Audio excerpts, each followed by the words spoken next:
Hello बच्चों। आइए question को समझते हैं।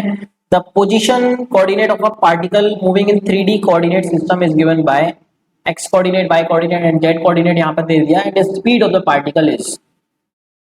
सो बच्चों, स्पीड हम कैसे निकालेंगे समझते हैं। स्पीड या स्पीड का मैग्नीट्यूड यहाँ पे पूछा है, तो सबसे पहले हम एक्स डायरेक्शन के लिए सॉल्व करते हैं। तो एक्स इक्वल्स टू दे रखा है ए कॉस ओमेगा टी। तो बच्चों अगर हम एक्स डायरेक्शन की डिस्प्लेसमेंट को डिफरेंशिएट करेंगे तो एक्स डायरेक्शन की स्पीड मिल जाएगी। तो हम लिख सकते हैं यहाँ पर speed in x direction is equals to d x by d t. तो डिफरेंशिएट कर लेते हैं। A as it is, cos का डिफरेंशिएशन क्या होता है बच्चों? Minus sine omega t into omega. तो ये कॉस का डिफरेंशिएशन आ गया which is minus omega into A into sine omega T. तो बच्चों हमारे पास एक्स डायरेक्शन की स्पीड आ गई। सिमिलरली हम वाई डायरेक्शन की स्पीड क्या लिखते? D by d t. तो y कोऑर्डिनेट हमारा a sin ओमेगा टी है, तो a sin ओमेगा टी का डिफरेंशिएशन क्या हो जाता बच्चों? a, और sin का डिफरेंशिएशन क्या होता? sin omega T omega into cos omega T. Differentiation में आप रूल्स पढ़ते हैं डायरेक्टली, sin ओमेगा टी का differentiation omega into cos omega T. तो y डायरेक्शन की वेलोसिटी भी आ गई बच्चों हमारे पास। सिमिलरली बच्चों हम z डायरेक्शन की वेलोसिटी निकाल सकते हैं। कैसे? dz by dt। तो कितना हो जाएगा बच्चों? a ओमेगा टी का डिफरेंशिएशन कितना हो जाएगा? a इंटू ओमेगा, और t का डिफरेंशिएशन 1। a ओमेगा कांस्टेंट है तो एज इट इज रखा, और t का डिफरेंशिएशन 1।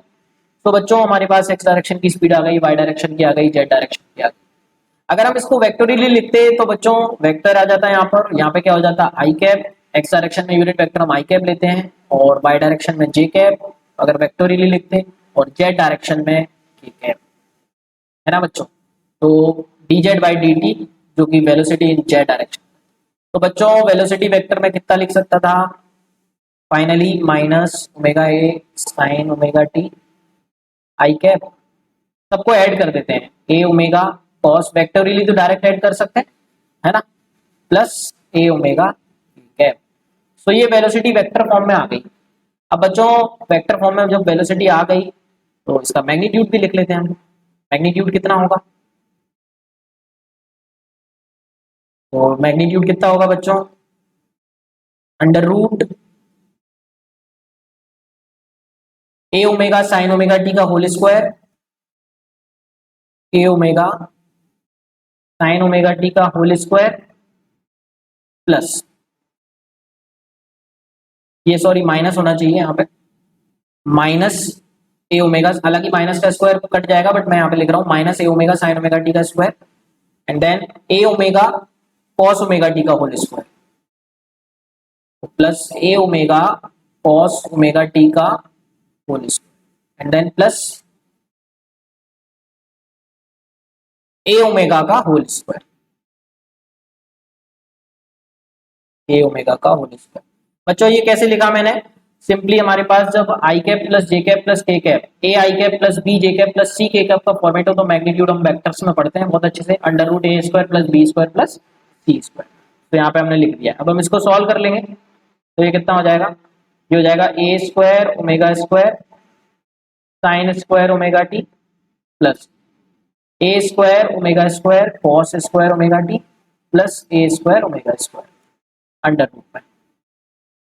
तो बच्चों यहाँ से हम ए स्क्वायर ओमेगा स्क्वायर को कॉमन ले लेते हैं, तो ये हो जाएगा sine square omega t plus cos square omega t, और ये a square omega square as it is. तो बच्चों sine square plus omega square identity बन गई, 1 होता है, तो ये हो जाएगा a square omega square plus a square omega square. तो ये कितना हो जाएगा बच्चों हमारा? 2 times of a square omega square. तो फाइनल हो जाएगा root 2 times of a omega, root हटाने के बाद। ऑप्शन चेक कर लेते हैं बच्चों। रूट 2 times of a omega first option में देखने को मिल रहा है, तो first option is absolutely right. So I hope you got the concept. Thank you so much and all the very best.